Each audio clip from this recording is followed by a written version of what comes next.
or consultancy. So if any of you here in the audience today and also online, there are ways to speak to members of the business engagement team after today's event. And as I say, we have 2 members here today, and certainly anybody can come up and talk to them after the event. So the topic of the lecture today is workplace well-being and how this relates to productivity. It was by far the most popular theme proposed by our members at the annual review in December 2021. So we're going to hear first of all from Professor Sir Cary Cooper, who's the 50th anniversary Professor of Organisational Psychology and Health here at Alliance Manchester Business School. As many of you will know, Cary barely needs an introduction, but he is an internationally renowned author and speaker on the subject, and we're really delighted to have him deliver the keynote talk as I say, we relaunch these forum events. So Cary is going to be joined by a number of colleagues this afternoon, for which I'm very grateful that they're joining us here today. So first of all, we have Alexia Roberts, who is Head of People at Bruntwood.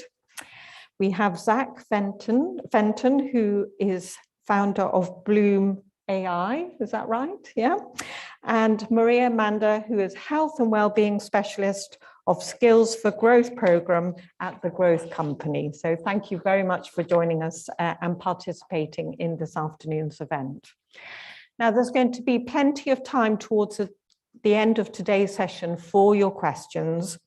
What we're going to do is, for those of you who are here in the room, we will take those questions where you raise your hands in the normal way, and there are microphones which we will bring to you.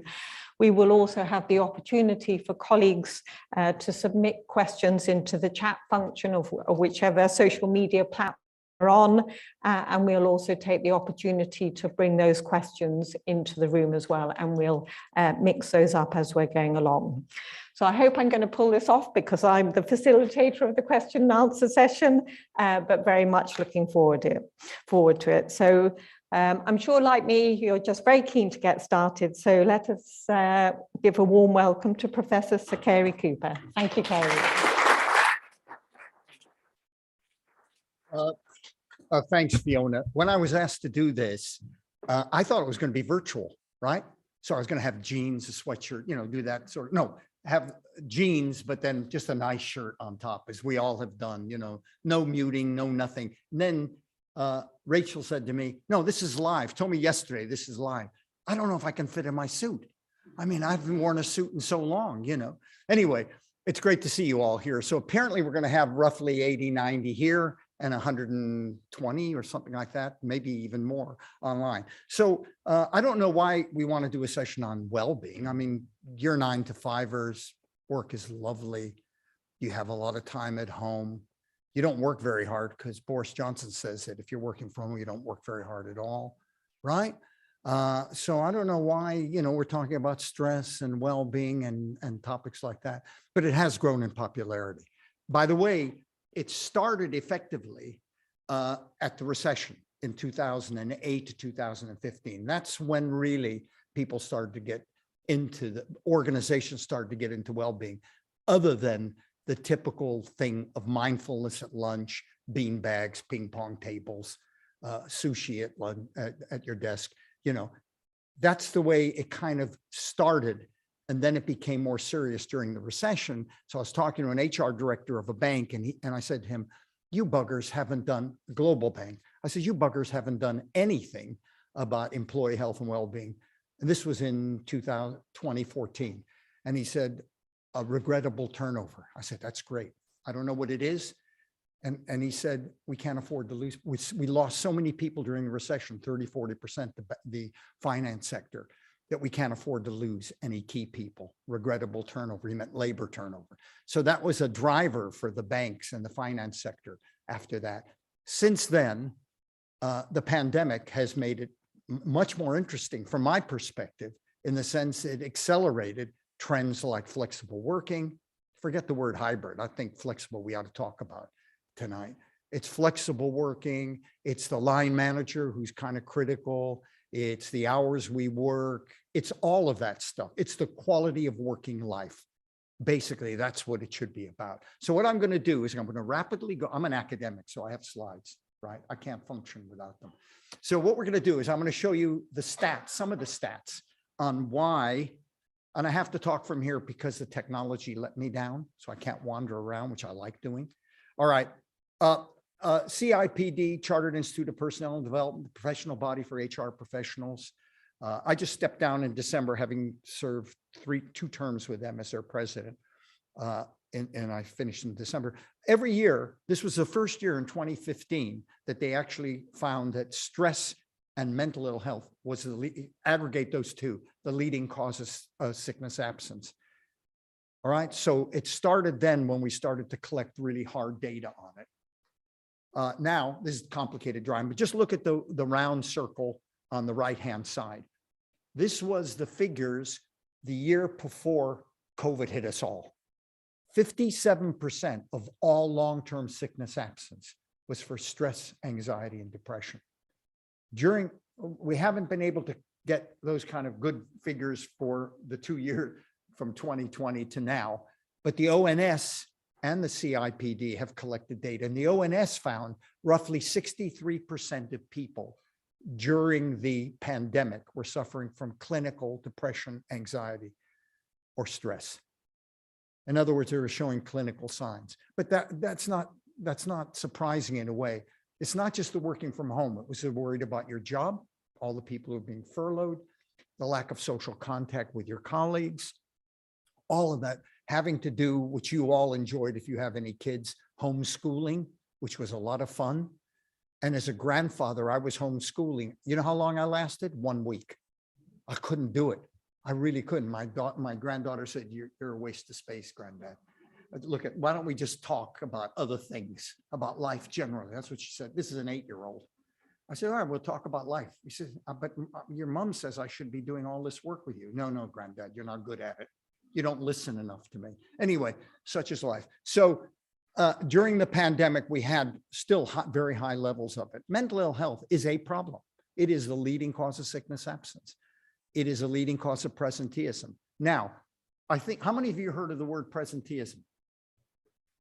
Okay, so you all know what it is, all right? Well, maybe you don't know it all that it is, but let me tell you, when it started, presenteeism effectively began roughly at the beginning of the recession that we had in late 2007, 2008. And the reason it did is because people were worried about their jobs. The recession, a lot of people lost their jobs. We are talking 20 to 40% of people, depending on which sector you're talking about. Okay, as a consequence of that, if they were feeling ill, they were going into work because they were frightened that they'd be the next tranche of people made redundant. Therefore, I have the flu, I'm not feeling very well, but I'm going to go in. And so they were showing FaceTime in effect, so they wouldn't have it on their HR record. So this was the group of economists, the Sainsbury Center for Mental Health, really a top place, did this study and found that presenteeism was double the cost of absenteeism. So I decided I want to do a study of presenteeism in the UK economy. So I did a representative sample of 39,000 people throughout the UK in every sector, took a representative sample of every kind of sector, public sector, private sector, third sector. And if you look at this, there are 4 little boxes here. The top box is the box that we want as employers, right? We want healthy people who are present, right? Then there are people who are unhealthy, but present, and that's sickness presenteeism, right? Which is what I think a lot of people of you think that's the thing. It's not necessarily that they're ill, by the way, as well. It could be that they're coming in not physically ill, but just don't like their job, the job dissatisfied. So that's the next one, healthy and not always present. I'm healthy, but I hate my job. Please, leaves on the line from Manchester to Piccadilly. Anything, get me, so I don't have to go to work. And then there's always the unhealthy and not always present. Now, what proportion of people, come on, you're all clever people. What proportion of people in a sample of 39,000 do you think fall in the box of healthy and present? And by the way, this is a potential productivity conundrum because we don't have many people in that box. But what do you think it is? What do you think the number is? Percentage. 10, boy, that's a pretty negative. There's a pessimist, there's a glass half empty type over there. Go ahead, somebody else. 30%. Anybody want to bid higher? 70%. Okay, so we, all right, that's fine. Let's take a look at the actual figures. Only a third of people are paying for my pension, right? 35% of people had no absences and were feeling good at work. 28% on a regular basis were coming to work ill because they're worried about their jobs and want to show face time. 13% were feeling good, but absent a lot because they hated their job. And it was job dissatisfaction. And some people just had a chronic disease. So it's a big problem. The difficulty in when this was first identified was it was difficult to measure, but now we measure it. Almost many companies now, the bigger companies and big public sector bodies measure presenteeism now. CIPD measures it. I've measured it. I had a university spinoff company, Robertson Cooper. We measured it all the time when we were doing audits of companies. So it is a problem. This is just showing again the cost. This is the worrying cost, the one at the top. The OECD countries, of which Britain is one of them, right? When they looked at what the cost of mental health was to that workplace, it was 4.5% of our GDP. That's rather sick, isn't it? Wouldn't we be pleased if our GDP, by the way, was only half of that? So wouldn't it be nice if our GDP was at 2%? So big cost. You could see there's figures all over the place. We know this is a big problem, health and well-being. And we know that mental health is a big issue, but we have to look at well-being and say, well, what is also the impact? And thank God at the Alliance Manchester Business School, we have the Productivity Institute, which Mark Van Ark, who's here tonight, is the director of it. And that's a national institute made up of a number of universities in every part of the country to look at what we can do about productivity. And one of the streams is about well-being. There are a lot of other streams, macroeconomic streams. There's a whole load of other ones, but this is really an important one for our country. So what do we know? What does the science tell us are the causes of stress at work, poor well-being? Now, as an academic, you're not supposed to say what I'm about to say, but we don't need any more studies. We know what they are.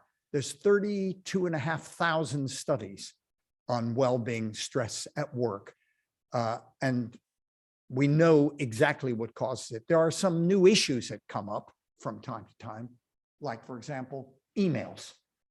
There's a lot of research now being done in the field of techno-stress, but I'll talk about that in a second. So the factors on the left-hand side are the factors that cause people to get ill. They're factors intrinsic to the job you do, the role you play, your relationships at work with your boss, your work colleagues, your career development or lack thereof, the organization structure and climate, and the homework interface. That just means work-life balance stuff. Okay, so those factors influence you. And if you have a lot of negative stressors, we call them, in life, then you get individual symptoms of stress and you get organizational symptoms. As a psychologist, organizational psychologist, when an organization comes to me, it's the box at the bottom. They come high labor turnover, lots of accidents, labor turnover, poor quality control, absenteeism, presenteeism. It could be anything. Poor productivity, could be any of those dimensions down there. So the schema just says that if we don't deal with the problems on the left, we get the problems on the right. Individually, coronary artery disease, mental ill health, there's a whole range of stress-related illnesses that we have. And then there are organizational disease as well, prolonged strikes and everything. And take a look what we've just seen with P&O ferries, right? That's poor quality of working life. Can you imagine the behavior of those people and what they have done to the workers and what they've done for British industry? You know, what the message they've sent out about how they've treated people. So absolutely appalling. But anyway, there are these factors on there. And the scheme just says, the model effectively says that if you don't deal with the problems on the right, not only will you get the problems on the left, but you then get a little box that's 6 foot long and goes 6 foot down. That's the end of the stress process. The object for us in my field, working with companies, with professional bodies, is to identify in an organization the problems on the left and do something about them. And it's not about mindfulness at lunch, frankly. It's not about sitting down and meditating at lunchtime. It's about dealing with issues that obviously P&O fairies didn't deal with: how they manage human beings, how they treat people, the culture they create. Okay, so that just says that. Let me just go over some of these factors. Intrinsic job. Every job is different. If you work for the University of Manchester, you have certain stress fingerprints, certain aspects of your job which cause you problems. Other parts you like, parts of your job you like. If you do air traffic controllers, it's another problem. You have different sources of stress on you. So every organization and every function and occupation has its own little thing. And I've done 85 different groups of people. I'll show you in a minute some of the ones we've done. But too much work, being overloaded is a problem. By the way, too little work can be a problem when you have a recession or the economic times we're going through now, because you then worry about whether your employer knows you don't have enough to do, and then you feel you're more vulnerable. There's a wonderful book, aside from my books, there's a wonderful book called Something's Happened by Joseph Heller. Joseph Heller wrote Catch-22. How many of you read Catch-22? Quite a few. Well, he wrote a book because he worked for an insurance company before he wrote Catch-22, and it's a wonderful book. It's a book about somebody having a stress mental health breakdown in the company. Something's happened. But listen to this. I love this quote from one of the middle managers in it. It's about underload. I am bored with my work very often now. Everything routine that comes in, I pass along to somebody else. This makes my boredom worse. It's a real problem to decide whether it's more boring to do something boring than to pass along everything boring that comes into somebody else and have nothing to do at all. So these are issues specific to your job. Another intrinsic one we've seen recently is the email bit. So I run something called the National Forum for Health and Wellbeing at Work, made up of 40 global employers. There are HR directors and chief medical officers of all the major companies: Microsoft, BT, BP. We do it through the University of Manchester, through this business school, through our business school. But we meet at the headquarters of all these companies: Shell, Microsoft, Rolls-Royce, the BBC. We meet there and we talk about what we should do in this space. The first thing they said was the most important, and we get people to come in and help us out. And then we, give us the science behind whatever the issue is. And I was surprised to hear these group of people, very senior people, say that the most important issue, which we'll get to in a minute, is the line manager. That's their number one issue. We don't have enough good EQ'd line managers, emotionally intelligent. And number two issue is emails. I said, what do you mean by that? And they said, well, look, it's interfering with people's lives. But we know in your companies, don't we? Well, let's try this out. How many of you most nights check your emails? Raise your hand. You're pathetic. No wonder you're coming to a well-being seminar. Okay, how many of you do it at the weekend? Oh, that's even worse. Now, this is the real bad one. And if you raise your hand on this, then we're going to take you out of this room. How many of you do it when you're on holiday with your family? And you notice the hands didn't go up high, but they went half. Well, what are you talking, Fiona? Not you too. Okay. Well, it was interesting. So the chief medical officers and HR directors were saying this is a real problem. It's because we don't have guidance. So then I looked around the table of 40 employers and big employers. And I said, UK government center, the civil service of the UK, the head of the HR director, and so on. So I said, how many of you actually have guidance? Just simple 3-pager on what the shoulds and shouldn't do. What you can do and what you shouldn't do. One company. So actually we work. The good news about this national forum is we actually do things. We have no money. We employ a PhD student here to work a day a week on it. But what we then did is came up with 3 pages of the do's, like don't CC in everybody to cover your backside. Number 1, do not send on a Friday night an email if you're a manager to a subordinate under any circumstances, even if you say at the bottom of it, you don't have to do this till Monday, because you know goddamn well what's going to happen. They're going to worry about it, do it, and the rest of it. There's a whole, if you're in a building, don't send emails to people who you can actually walk and talk to. Right? So we had a whole 3-page thing, but it's amazing.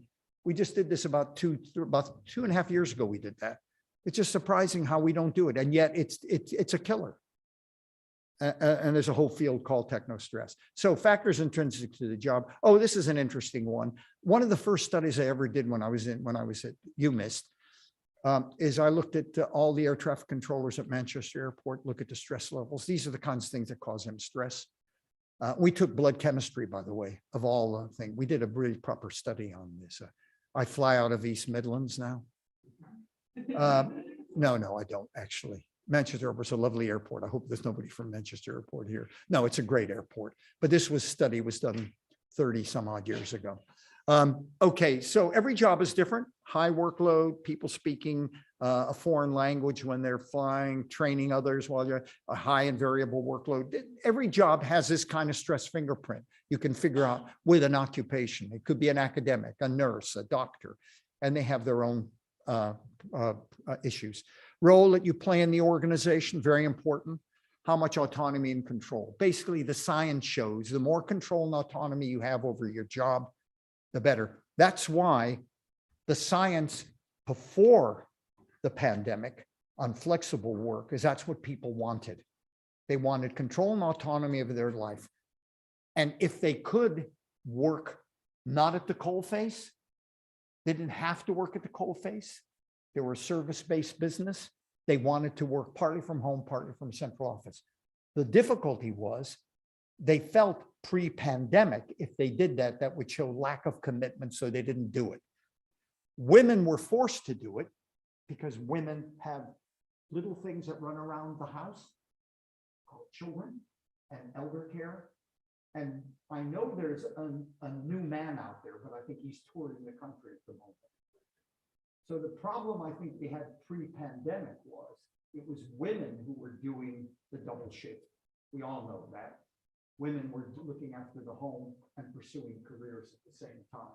So this is really important, that what the pandemic has done has accelerated a trend, and the science which showed, because I had done a science book called Flexible Work, which we did just pre-COVID, but was published in May of 2020, where I got the scientists in all parts of the world to look at the science.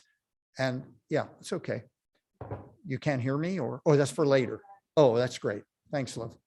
Okay, so I think what's been good about the pandemic, it's an accelerated trend that we wanted, i.e. hybrid, what is being called hybrid working or flexible work. But we have to talk a bit about that, because the way it's being done now is not necessarily the right way. We expect you to come in. Well, number one, you got Goldman Sachs saying, the chief executive of Goldman Sachs saying nobody can work from home. 0. Wrong. He won't get my students. Number two, I think the real difficulty is that if you say we expect you in 2 days a week, well, why 2? Why in 1 week it might be 3, another week 4, another week 1.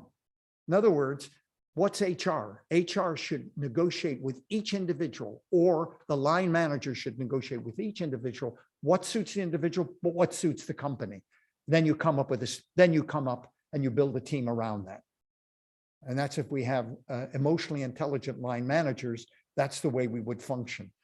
That's the problem partly. But so we have an issue to role you play, giving people autonomy and control over their job. And it's not just about the engagement survey. All companies do engagement surveys. They're fairly useless because that's only one aspect of giving people control and autonomy. That's getting involved in decision-making, and it's not always that good. Okay, so role that you play is really important. I love this from Heller again.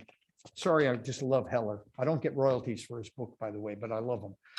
Another character says, which I think is a nice one, a middle manager who feels he has no control at all says, what would happen if deliberately, calmly, and with malice aforethought and obvious premeditation, I disobeyed? I know what would happen. Nothing. Nothing would happen. The knowledge depresses me. I suppose just about impossible for someone like me to rebel anymore and produce any kind of lasting effect. I have lost the power to upset things that I had as a child. I can no longer change my environment or disturb it seriously. They would simply fire and forget me as I tried. But it's just an interesting reflection on the importance, I think, of control and autonomy at work. Oh, I did a big study for the BDA on British Dental Association on stress among dentists, just gives you a flavor. And a lot of this is about their role. And these are employees, it's all about relationships. So dentists, the thing that stresses dentists is not looking in people's mouths, it's managing human beings, because when they go to dental schools, they're technically trained. But the things that patients worry about with them, patients perceive them as inflictors of pain. They have trouble coping with difficult patients. They have difficulty managing a practice. And I did this, by the way, a study on this at the University of Southern California Dental School. One winter, I was called up when I was at UMIST by a professor there. He said, we want to do a study on stress among dentists because they have very high coronary artery disease rates. They tend to retire prematurely for ill health. We want to find out what the problems were. I said, it's very difficult in November to leave Manchester to go to LA, but I'll do my very best. How's next Wednesday? No, so we did studies for the BDA and the California Dental Association and University of Southern California, and we were looking at what causes the problems. And it did transform into part of the training of dentists should be how you manage people, how you manage your staff, how you manage your relationship with your patient, and that's quite important. Relationships with boss and colleagues, relationships with all sorts of people is a problem area. That's the thing we missed during the pandemic, didn't we? We missed some of our colleagues. We didn't necessarily miss all of them, but we missed the people we really liked and got on with. We missed them. We realized how important social connectedness was.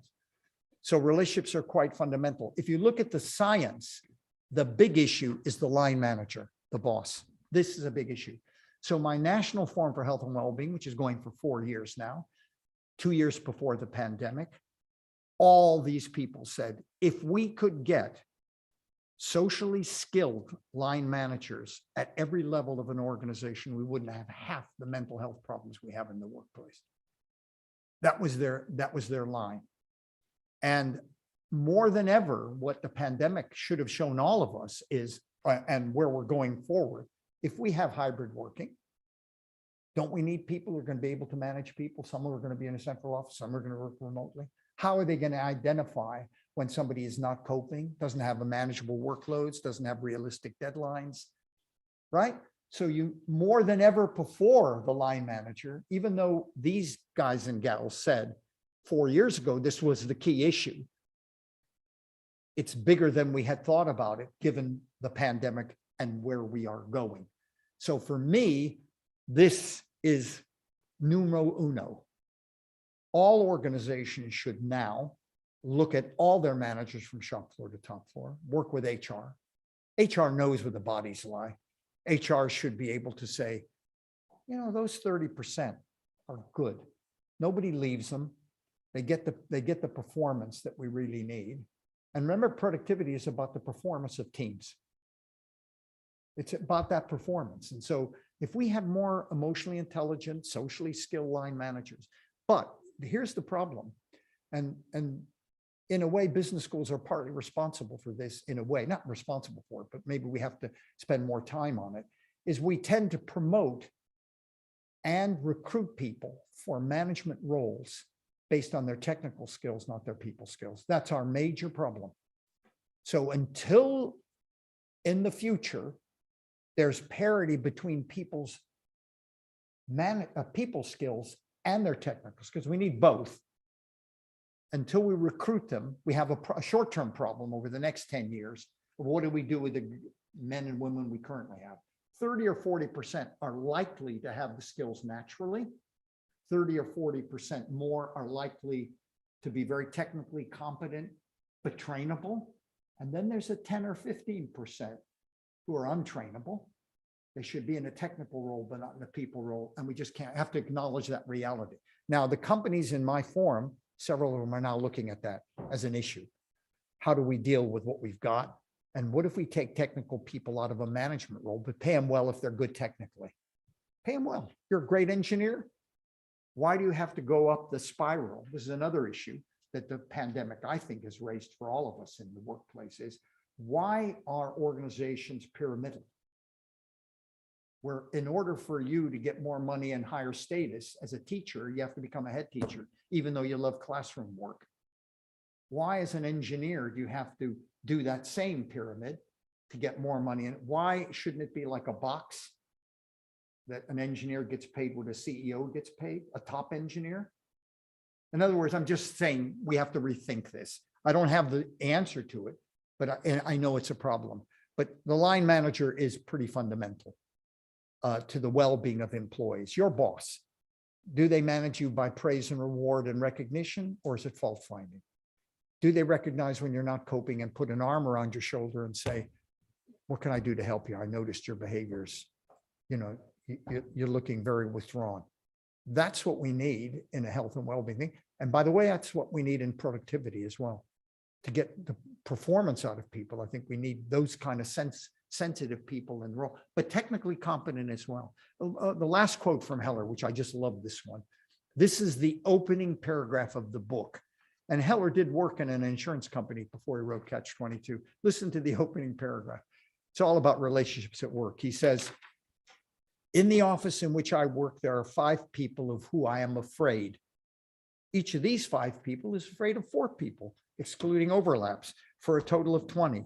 And each of these 20 people is afraid of 6 people, making a total of 120 who are feared by at least one person. In my department, there are 6 people who are afraid of me, and one small secretary is afraid of all of us. I have one other person working for me who's not afraid of anyone, not even me, and I fire him quickly, but I'm afraid of him. The thought occurs to me often there must be male clerks, assistants, and major of all kinds of ages who are afraid of everyone in the company. And we have a typist in our department going crazy slowly, has all of us afraid of her. Her name is Martha. Our biggest fear, she'll go crazy on a weekday between 9 to 5. We hope she'll go crazy on a weekend when we aren't with her. Now, it's humorous, but it's about relationships. And if we've learned nothing from the pandemic, we realized how important being with other human beings is. And, you know, because a lot of people suffered being locked away from people and just seeing a virtual a person. So relationships are quite important. Job security, we're going into now is a real worry in terms of job security. I think we know that. Under promotion, early retirement. I mean, this is what happened during the recession. This is CMI, Chartered Management Institute. You take a look at they did a huge study in 2010 in the middle of the major recession that we had. And you could see the level of job insecurity from the start of September 2008 all the way up to March 2010. We know this happens. And we're going to get that now with the cost of living problems, with having employers doing what P&O just did. And people are worried, is this a metaphor for what we're going to start seeing over the next few months? Not to fire and hire so much, fire and rehire, but just fire. So, you know, it's a real kind of worry. This happened, I love this. This happened during the recession as well. This is in the Buffalo News. I love this. The bad news, Johnson, is you're being let go. The good news, you can have your old job back at half your former pay. I can't live on that. The rest of the good news, you can have your second job also at half your former pay. At the bottom, it said, I'd offer you a third job, but I'm afraid of overheating the economy. So, you know, you get this organization structure and climate, very important. All organizations have a culture, right? When my ex-university spinoff company, Robert, we used to go in and do well-being audits.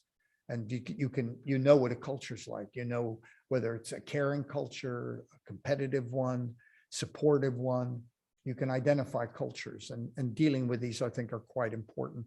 Work-life balance, big issue as well. But the good news, I think, with flexible working, if it's done properly, I think will help sort a lot of these problems out.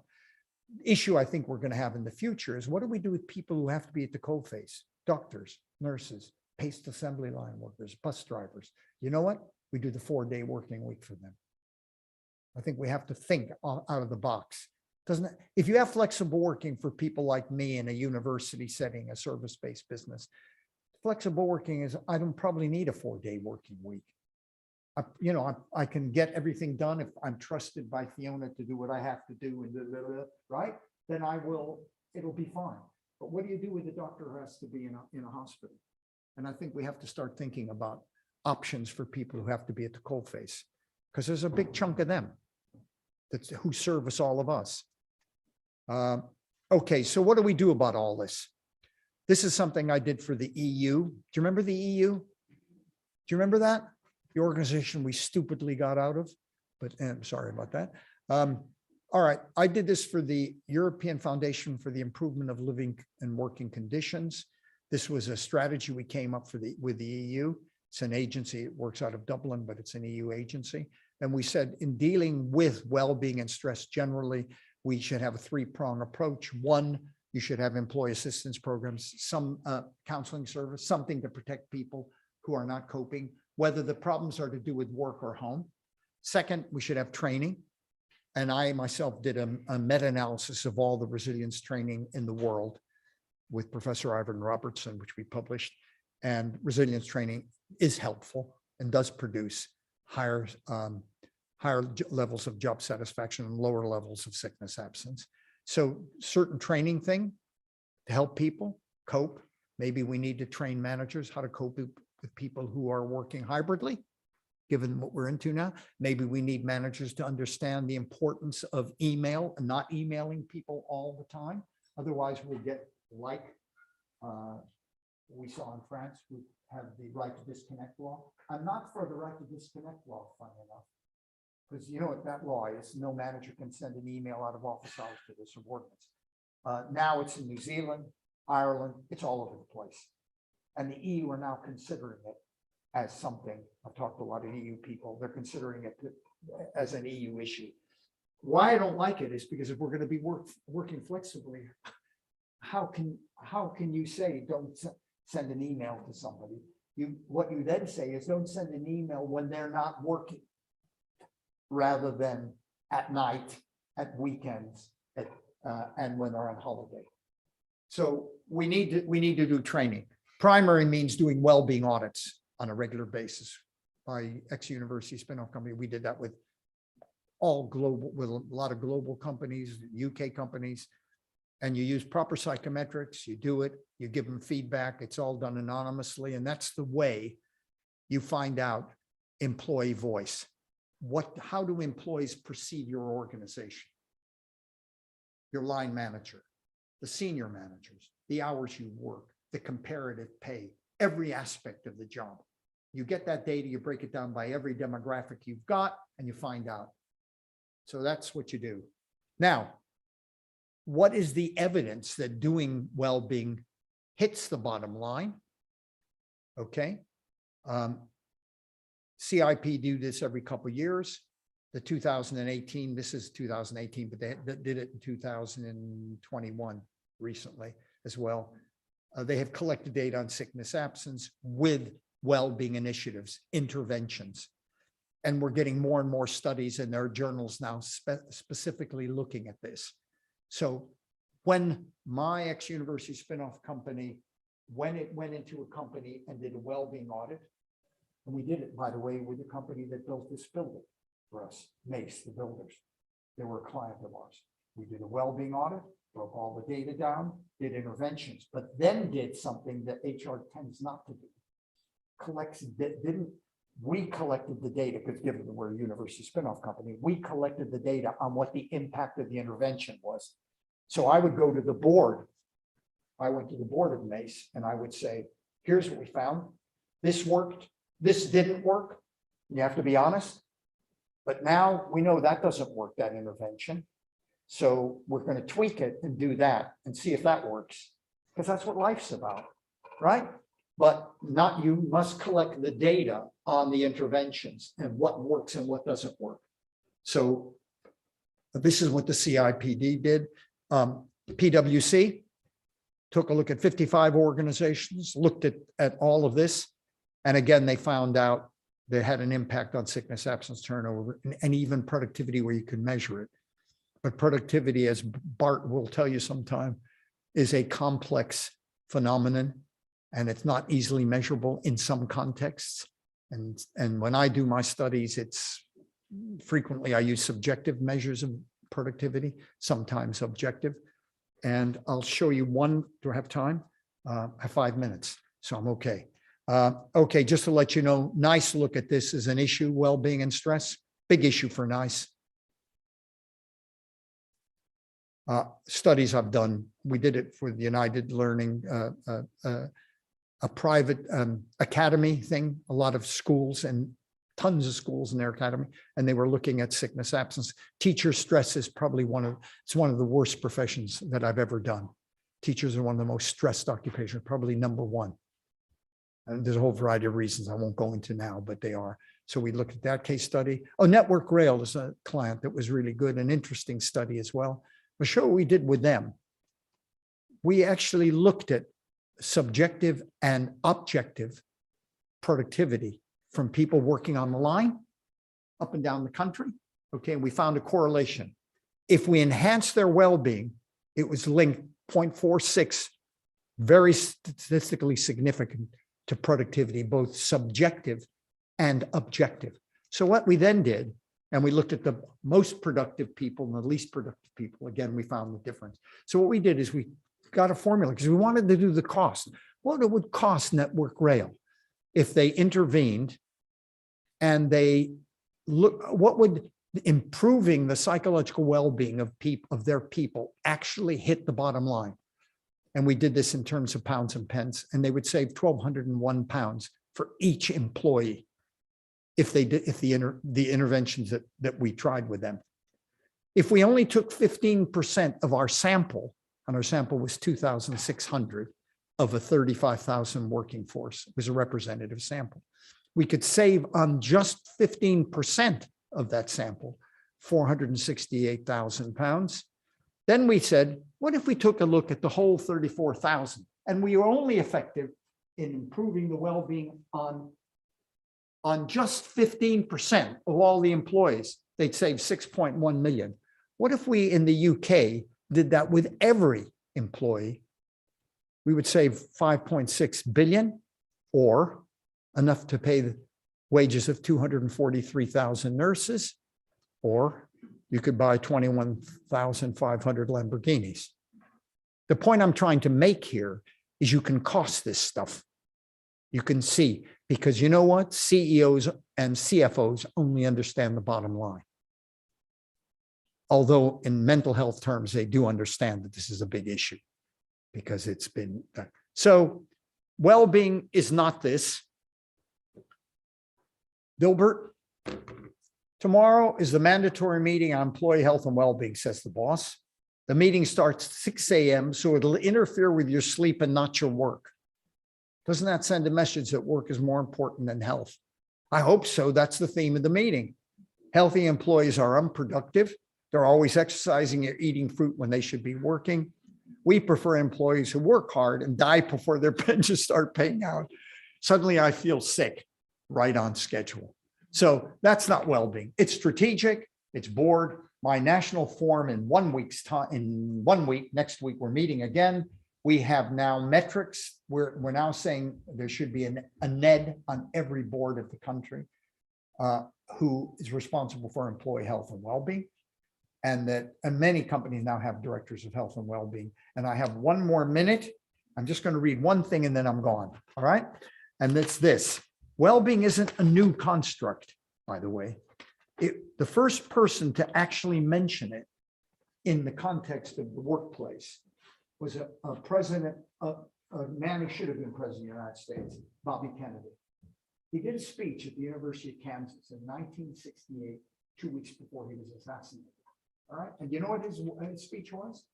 His speech was entitled Gross National Wellbeing. This is 1968. He then said the following. I'm not going to read the whole speech. Don't worry.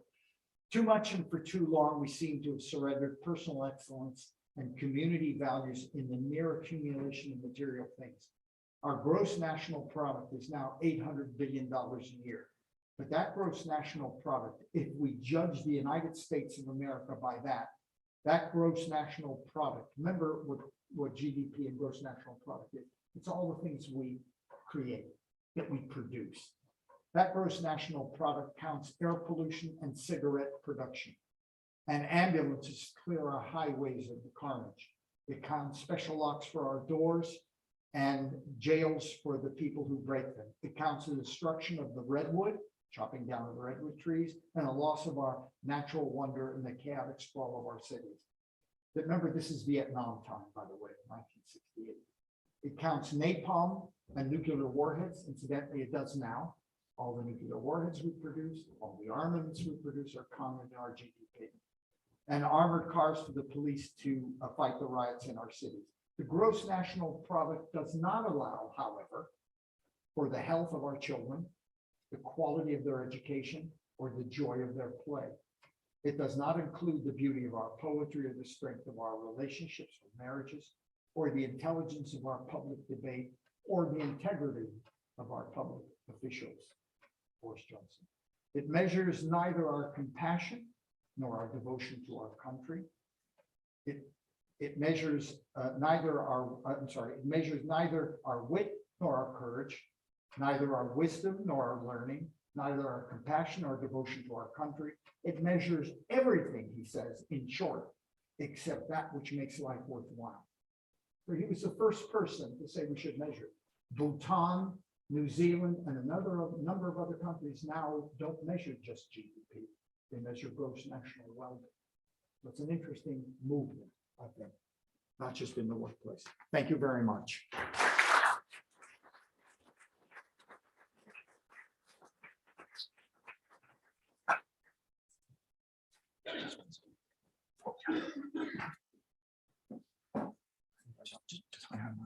Just hold it.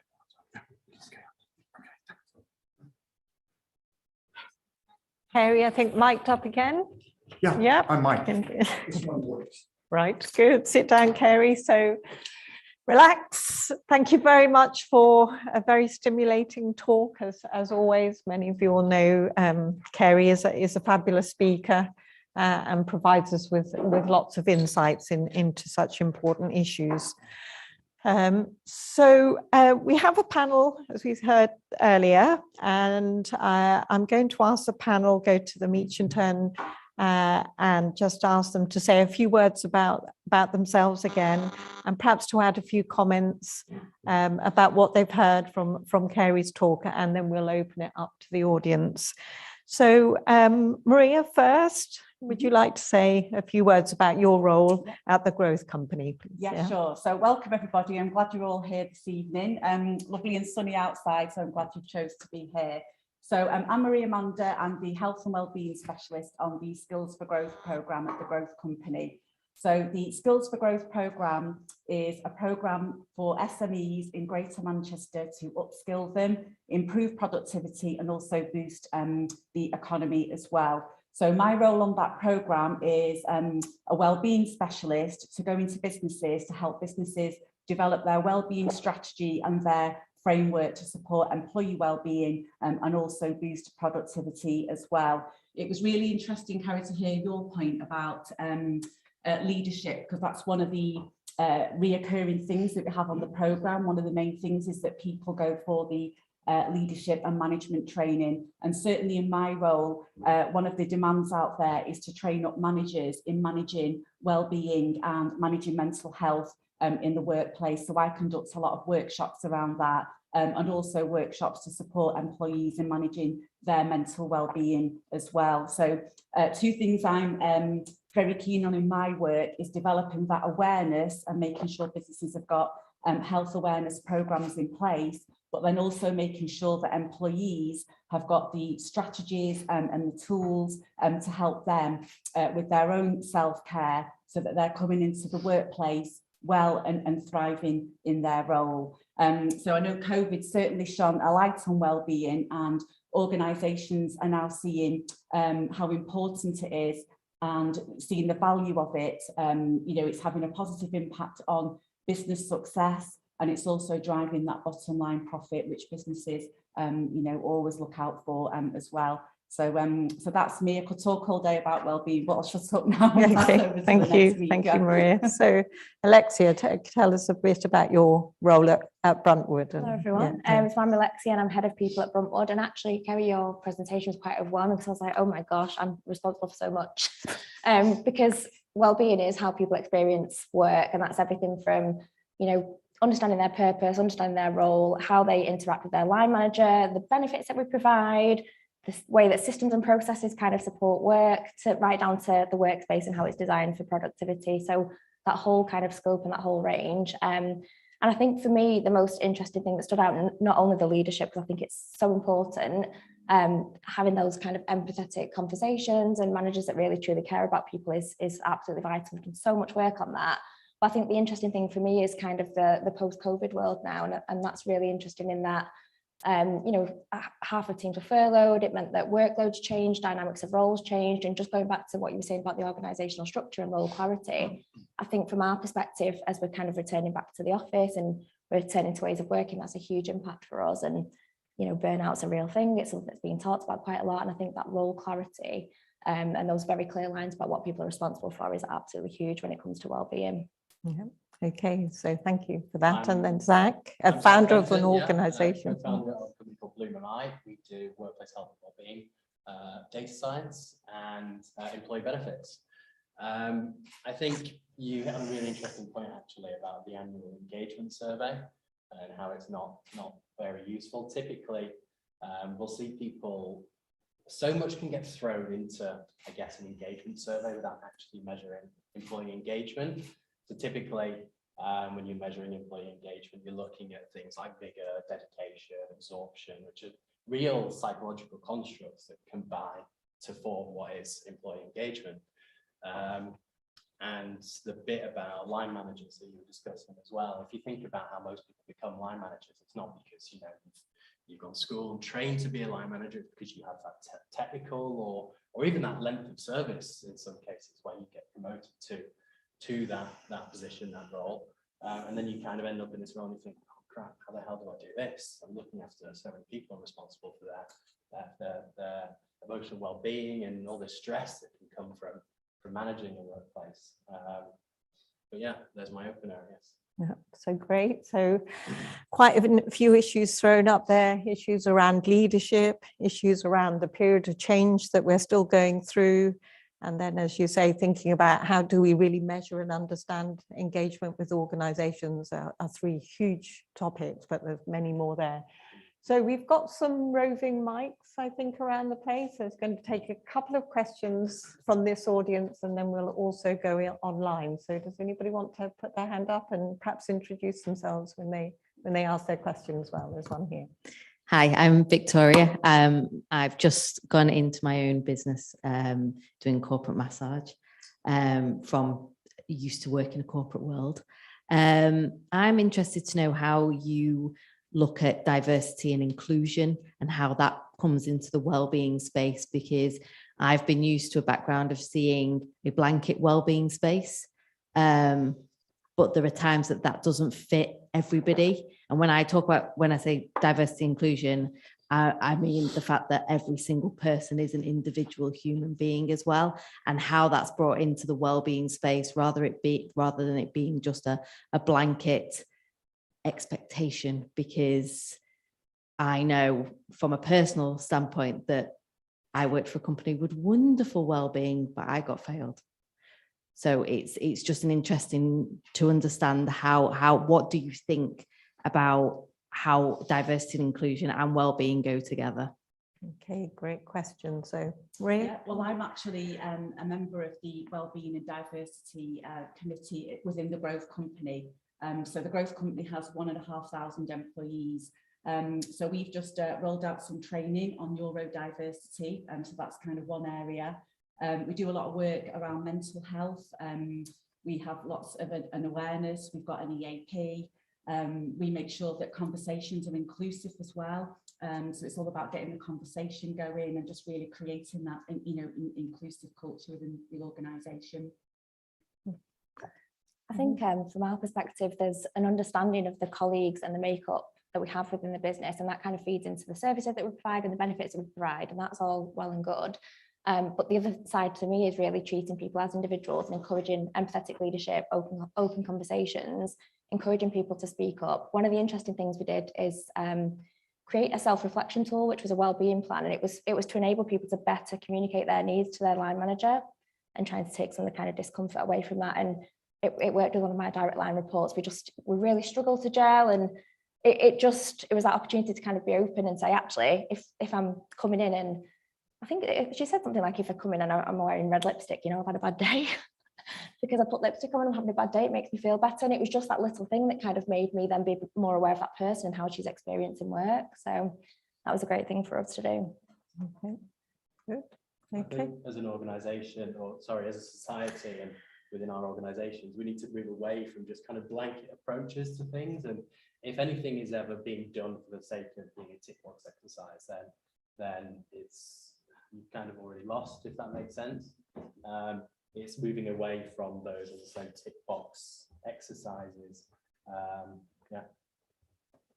I'm kind of worried. I agree with what you're saying, and I'm kind of worried about it in a sense, because what we're talking about in terms of diversity, for example, let's have more women on boards, okay? Which Norway now mandates that every board has to have 40% of women on the board in a Norwegian company. And there are and New Zealand's moving that direction too. A number of countries are moving that direction. So, and we don't mandate it, but we look at the figures. The figures haven't really improved very much, but also we have repeat women on boards. So what we have is something like 25% of women on boards. And then we have a small group of women who are on multiple boards of that 25%. So we don't actually have 25%. We have something like about 15%. So that's a bit of a problem. And what worries me is we don't have the pipeline. And the pipeline is more important in a funny sort of way than women on the boards. I mean, I want women on the boards, but what I'm saying is we need the pipeline all the way up to ensure they do. Tell you what I'm kind of worried about in terms of something you mentioned, which is the world we're going into.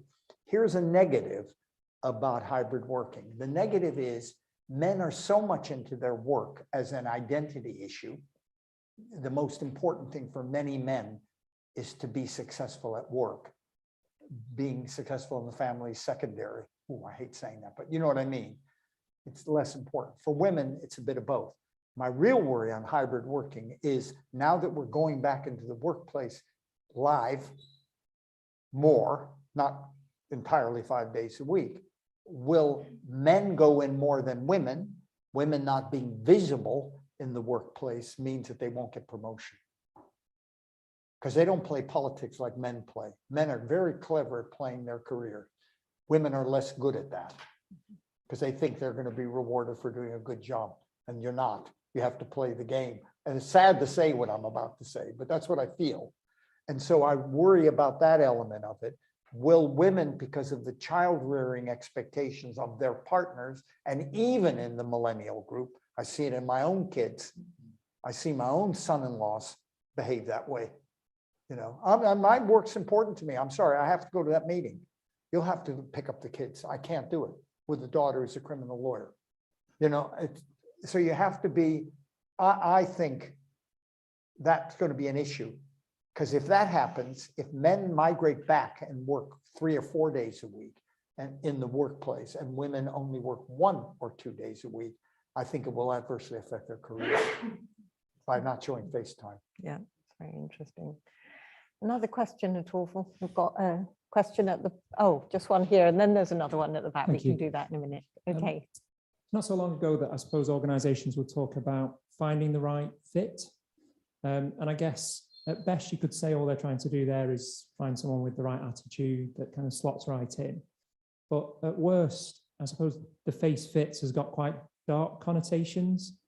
And I guess, you know, I'm wondering if organisations need to really think about how they manage that tension and how they kind of get that right, because you kind of can't have both, if you see what I mean.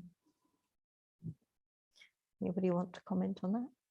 I think from our perspective, we're very aware of that, and we've had feedback. I think specifically Bruntwood, it's a family-run business, and it's grown very naturally over the kind of 40 years it's been established, and there's a lot of long-term service in there. There's a lot of strong established relationships, and it's something that we've had to address. And the only way we can address it is through transparency of processes and procedures. And we've gone from kind of having a ton of autonomy and lots of creativity to now becoming more structured, more governed, and following processes, because it's much better to be that way, and much better to be transparent, and for people to understand how do you get from A to B, and what are those steps in between. So I suppose that's really the kind of only input I can give. It's always going to be a problem. People talk now about culture add. What does culture add mean? How do you assess for people that can come into your business and kind of live your values, when values these days are so broad?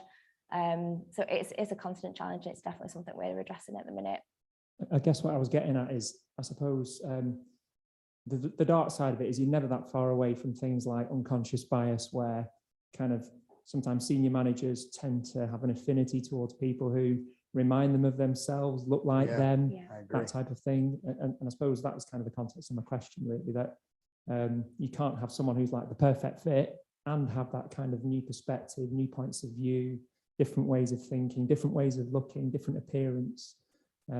And I think a lot of organizations kind of talk like that, but the reality is they still tend to recruit the same people who remind them of themselves and kind of, are the good fit that they've kind of always looked for. Yeah, and I suppose as good as policies are, it's really getting people to understand and change their mindset around that, and to challenge themselves, and for the business to keep challenging people around that process as well, because it is an educational thing. It's changing habits and practices and mindsets, and just as well-being is, the leadership these days, it's tough. It's a really tough job. Well, I think it's a good question, though, because I think it does happen a lot. And that's why diversity is important. By the way, not just ethnic minority diversity or female diversity, diversity generally, different people with different mindsets on boards of companies. You don't tend to get it on a lot of organizations I work for. And you look at the senior leadership team, they're all alike. There are very few differences. And I grapple with that as a psychologist, trying to figure out, how do we do this so that they don't let their unconscious bias get somebody who I feel comfortable with on, who's a bit like me, really, and has my attitudes like me. And I'm thinking of ways to do it. I mean, I guess in a way, HR should be there doing that. In other words, HR should be at the table when you're trying to get boards or senior leadership team members or people in any managerial role, should be there and say, you know what, you're just picking somebody like you. I mean, literally say that. But, so-and-so brought something interesting in. Yeah, that person might be a bit, might be throwing grenades into your meeting, but maybe that's what we need.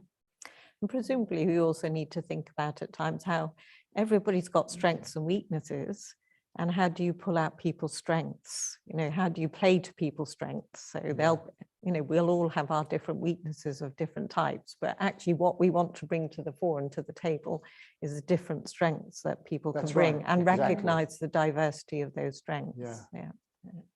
I did notice a question there. There's two more questions, and then I'm conscious of the online audience that we'll see if we can bring in. Question for Sir Cary. You mentioned before, you made a really great point about the communication skills of line managers.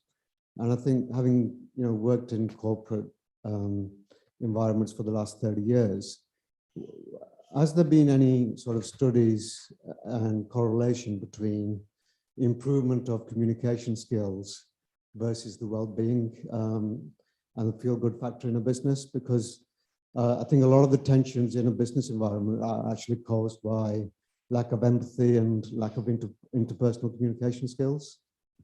That's a good question. And yes, there are lots of studies on it. And that's the issue. The issue is, you think about it, if you're a good line manager, then you listen to people, you hear them, you really hear them. You're empathetic, you recognize when they're not coping. You create an environment, a dyadic environment between the two of you where people can talk about what's troubling them. That's the kind of skill we need in line managers, particularly going forward in this new world. Hybrid working, mental health a problem, people worried about their jobs because, you know, we have Brexit, we have the cost of living, we have worries, general worries by people. And you need those kind of empathic people now if you want to get the most out of them. But then that requires, when you select them for a managerial role in the first place, this is what we have to do in the future. We have to ensure there's parity between their people skills and their technical skills. Unless we do that, and we don't really do that when we hire people in, we really don't. We say, well, that person's great at marketing. We need a marketing manager. Let's get them in. They'll increase the revenues. They'll do this, they'll do that. They never say, I wonder, you know, do we spend enough time? I went to something called Handelsbank. Did you ever hear that? Handelsbank's a Swedish bank. So I was in, Barclays asked me if I'd go, and they had the HR director of Handelsbank, the HR director of one of the major divisions of Barclays, all really good people. We're talking about issues like this. And Handelsbank said something fascinating. They said, we invest a lot of time and effort in every single person we select, not just managers. We may go on for months before we actually hire somebody. But once they're in, we understand, particularly in a managerial role, are they the kind of people who would be good people managers?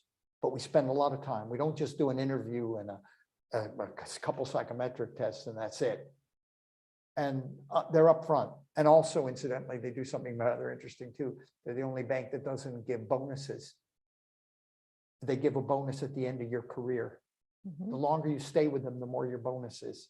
It's really interesting. I was just fascinated by that. I think we need to look at this seriously in the future. A lot of companies are thinking this way now.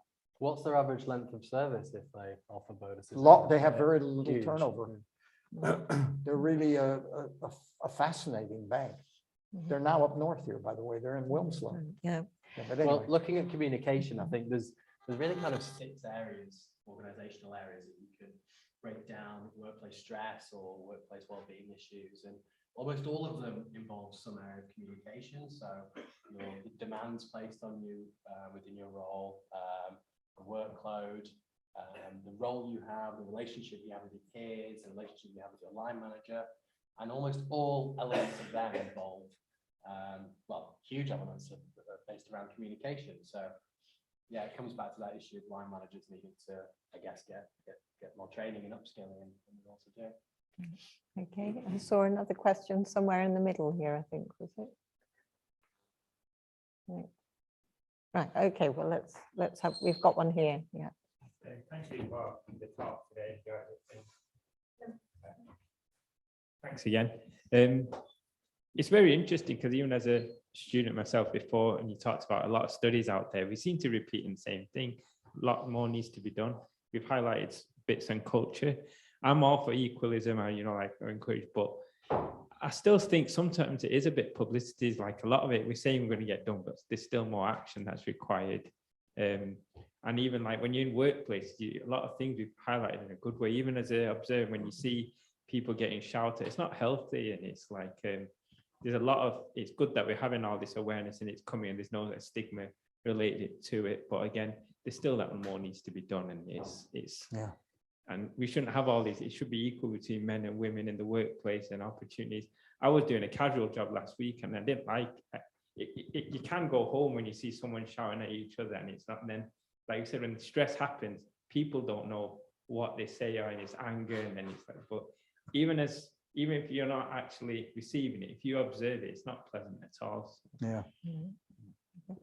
Anybody want to comment on that? Like behaviors and that's what, about bullying, more or less, yes. Bullying management style. Yeah, we talked about all this stress, but now I think even whistleblowing policies have been in place for a long time. But I think it's having them so no one's fearful to come out, or to kind of like training behind it, or something actions. There's a lot of dignity at work laws now, by the way, on that. I did a big study in the UK of bullying at work with the TUC and the CBI. And we looked at 85 organizations, 1 million people, and in depth at 5,500. And what we found was, you're absolutely right about something you said that people don't understand. We found that about 10% of the population today, and we were looking at the police, we looked at 85 different sectors. about 10% of people suffer persistent devaluing and demeaning, i.e. bullying, in the UK workforce, right? That's the figure, 10%. And we've replicated that and everything else. But what's more damaging is not just the bullied, but everybody around the bully. Seeing a manager bully one subordinate affects the health of everybody around them because they all worry about it. We call it passive bullying. So even though I'm not bullied by Fiona, Fiona's bullying you, and when am I going to get bullied by Fiona? Do you know what I mean? And that was really, I never thought about that as a potential consequence, but you're right, it's very damaging, right? And by the way, you get more bullying in difficult economic times. You wouldn't, I mean, the level went up during the during the recession and is likely to go up in what we're going to see over the next 2 years. Yeah. And a second aspect to your question, or one, was where you were sounding not so optimistic about change. But I want to be positive, but I do I know Yeah. it had a bit of negativity, but I just feel sometimes it's like you have heard some of this before. It's good that we're kind of talking about it more openly. Yeah. And you don't want to go on too much, because there was another recent talk, and it was like we talked about productivity. We could go into culture, and that's another full topic, but you know, there's a lot of cultural differences still that need to be explored. Yeah. It's more training for managers and employees in the field of culture. Yeah. No, I was just going to ask the panel in terms of, you know, you're doing incredible things.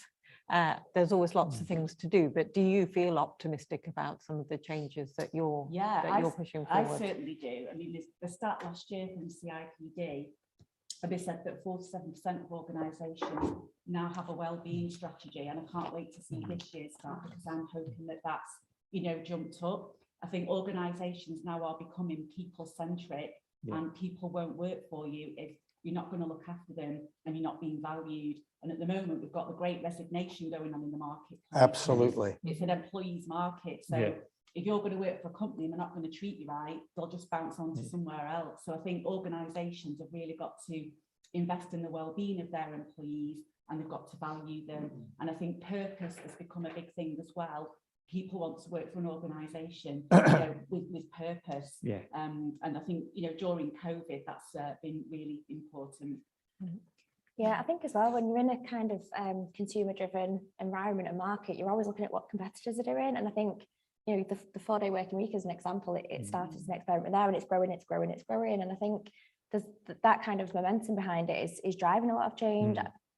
Wellbeing's always kind of been a part of Bruntwood's kind of culture anyway, and it's more that now we can talk about it more openly, we can talk about the importance of it, and we've got more, I suppose, return on investment on some of the things that we want to do, because we recognise the importance. It links to that bottom line. He said, if you have healthy workers, then the profit and everything, you've got happy teams, and then they're contributing to it. So the money and the happy people are linked together. That's great. But you are right about one thing. I think the thing you're right about is the reason, and I think you were saying that, I think the reason why we're getting traction on this is not because employers are thinking to themselves, this is a really good, nice thing to have.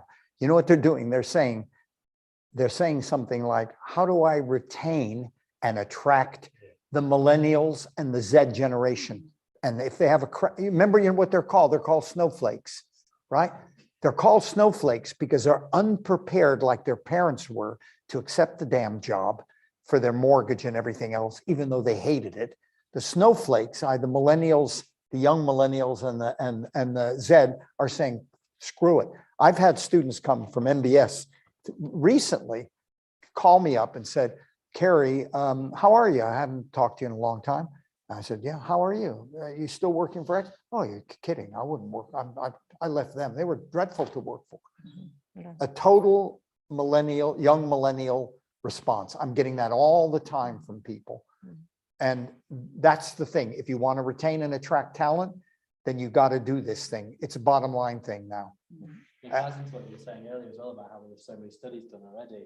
I was reading a meta-analysis earlier from 2019, so a study of studies, and they were looking at, it was about 300 odd companies with 80 odd thousand different business units and about 1.9 million employees. And we know that employee satisfaction is negatively correlated with people leaving. So if your employees are satisfied, they're going to be less likely to leave. And likewise with customer loyalty as well. So it almost sounds stupid to say because it's so obvious. Like if you're a happy employee, you're going to be less likely to leave. But actually overcoming oh well, yeah, that's true, and implementing something that works is the second part of the battle. We know that most workplace initiatives work when they're grounded in some form of psychological theory, but only, well, less than 10% of any strategies are actually based on any theory. So it's kind of the two ends of the spectrum. Okay, so I'm going to see if, is there a way in which we can pull our online audience? Oh, good. Yeah. Yeah. Down to Rachel. Thank you.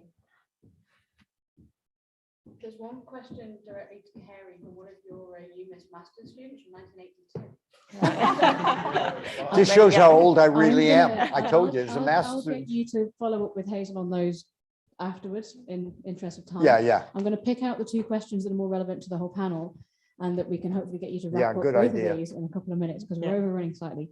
So from social media, how do we create an environment where staff feel comfortable coming forward with wellbeing issues? And from someone else is, there's often training and education of line managers, but you don't see much change following through. And how can we be more effective with investment into line managers? Good. To start, sorry to jump Go on, you do. Go ahead, do it. Culture kind of filters downwards, I always like to say, because you need stakeholder buy-in for the success of any wellbeing strategy or plan, and you need those leaders to role model the behavior that they want people to feel comfortable in acting, and that ties into people being comfortable going forward about X, Y, or Z issue. If they see the leaders within the organization do that and role model those behaviors, then they're going to be significantly more likely to feel comfortable doing it themselves.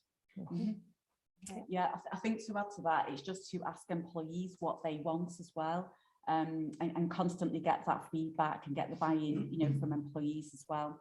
Yeah, I definitely think that culture of listening, and more recently we've been pulling groups of people together and putting business challenges on the table and having open conversations to understand how people are experiencing work. And I think that's completely changed away from the kind of flat fill this form in while you sat at your desk and actually come and engage with us and talk to us about how you're experiencing work.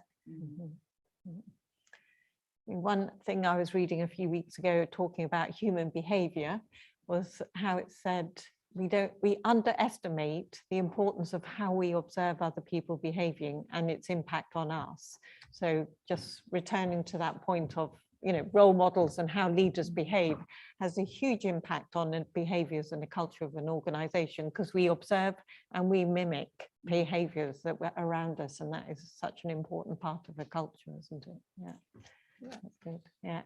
Any other, just two final questions. We are slightly behind schedule, but if there's anybody else in the audience that wants to raise anything.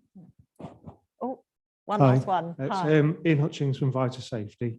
You mentioned a few times emotional intelligence for line managers. I think the challenge is obviously there's lots of different tools out there, psychometrics and various things. Is there anything you'd recommend or potentially signpost people to consider to how you evaluate sort of EI or EQ? For me, it's just the human element. So if someone comes to you with saying that they're struggling with anxiety or they're feeling depressed, it's just being able to lead with empathy and just listen to that employee. What are their concerns? What's causing the issue, and how can you make those adjustments for them in the workplace, or signpost them to support as well. So for me, it's just that human element and leading with empathy. I think from our perspective, we've invested a lot in vulnerability-based sharing and building trust, because that enables leaders to feel that it's okay to be vulnerable and to be open and to talk to others about when they're having a bad day. I think being a leader and showing up, you're always on and you're always high performing. I think that's negative. Coming in and being able to actually, I've not had a good weekend, it's been rubbish because of this. So one of the things we do is check-ins before a meeting. So and you can do check-ins as deep as you want or as light as you want. One of them is, describe your weather today, and it's a great way of people being open about how they're feeling. Well, not, I guess, directly answering your question and going off on a bit of a tangent. You're right, there's so many different ways to measure emotional intelligence, I guess. But one really useful, I guess, practical thing to take away, the health and safety executive have something called the Management Standards Indicator tool, which measures the 6 elements of work design or workplace pressures that are, if not managed, will lead to stress and will lead to, all the things that come with it, direct or indirect absence and turnover and attrition, etc. So they have a set of questions that you can use to help, I guess, understand your work environment more and understand how different psychosocial factors are impacting employees within the organisation. Very good advice. Executive is excellent, isn't it, for that? Absolutely. Cary, can we give you the final word? Well, no, I think the thing about just being human, isn't it? It's just being a human being. I remember once I was in a senior role at a university.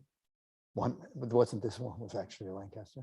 And I remember once I got really angry with somebody and I'm ready to go at them, right? As we all do from time to time. Somebody was a glass half empty type person. I can't cope with those people generally. And then I started to think, if that was my son and I was to go what I'm ready to do now, and somebody was to do that to my son, how would I feel? And I just stopped myself. I just went inside my head and said, I'm not going to do that. I'm just going to put them down, and that's wrong. I'm going to hurt them. Yeah, they're a pain in the ass, but I'm going to hurt them. And that's not, and would I want that to happen to my son? No. So I stopped myself. And I think that's part of the empathetic thing, isn't it? It's trying to think, trying to just stop yourself, trying to help people, listen to them, and try to figure out why they're, then I started to think, well, why is this person so negative? There's a reason why they're negative. Now, that's what I should really be getting at, rather than trying to put them down for being negative. Something like that anyway. Great. So I think we've had a really fascinating discussion. Thank you to Cary, thank you to the panel, and thank you to you here in the audience, face-to-face audience, but also for all of our colleagues online. And we're a little bit late, but I'm sure we've all got time to do a bit of socializing outside, and we've got a drinks reception set up. And please remember, we have our 2 business engagement colleagues who are very happy to talk to anybody, and if they want to take any advice about their organizations and any way we can help. So thank you very much to everybody. Thanks, Fiona.